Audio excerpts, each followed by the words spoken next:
EMD. We are an industry of acronyms, Yes. right? So what does EMD stand for? Earnest money deposit. So that's your skin in the game as a buyer in the transaction.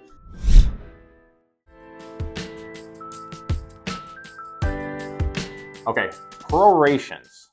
Sounds fancy. What's prorations? Prorations, they in particular are in regards to your tax bill, right? And in the way that our property taxes are done, generally they're paid in advance in most of the areas that we work in. There are a few areas where the taxes are paid in arrears.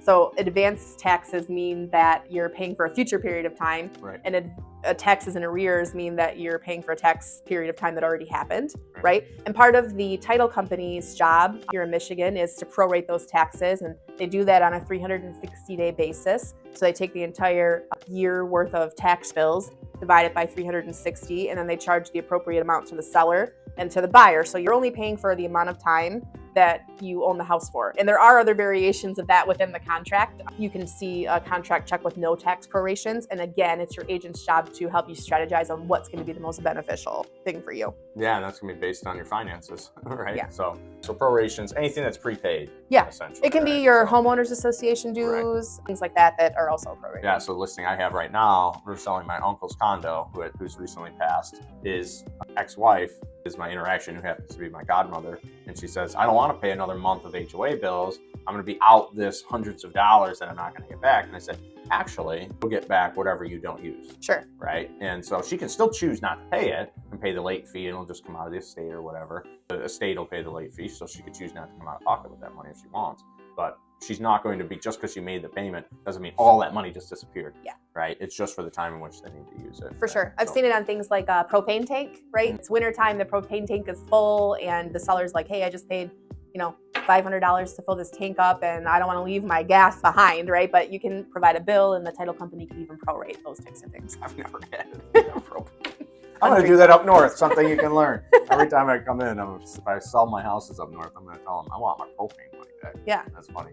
All right, so closing costs, right? A lot of people have questions about closing costs. Closing costs is a big topic. So one, what are closing costs? And then two, what are within closing costs? Because it's not like closing costs encompasses many items within it, right? Sure. So what is closing costs in general? I think most people think in terms of closing costs and down payment. Those two things together are your total due at closing.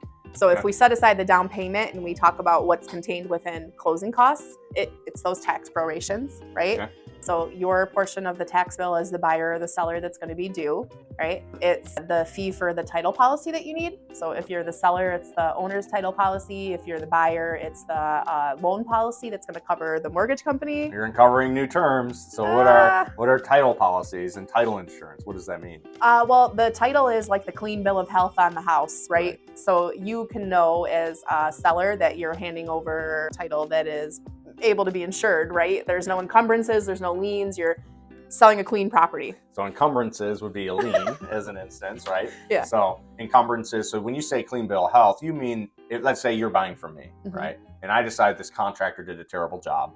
I'm not going to pay him. And then I choose to sell you the house. That lien that the contractor put against my house isn't being carried forward to you. I have to satisfy that or make it an exception as a part of my title insurance policy to then pass it forward to you. Yes. Is that right? Yeah. Okay. So I would be informed of that as your buyer, that existed, and you would either need to clear it or I would need to agree to move forward with it in place. Or we would negotiate it in some way. Sure. Right. Same with like a water bill, right? If you had water stays with the property, so if you had a $5,000 water bill, you need to pay that off before I would buy your house. Exactly. Or another arrangement would have to be made. Yeah, so that title insurance, if that scenario, you get issued a clean bill of health for the title, and then turns out that contractor bill does pop up, you have the title insurance to cover you. Yeah. Right. Perfect. It's a literal insurance policy to protect those types of things. It's smart. Yeah. It's smart. 100%. And the lender mandates it. Yeah. Like that's not a choice. They mandate it because the last thing they want is some, $100,000 house and you got a $100,000 contractor bill. Sure. Right.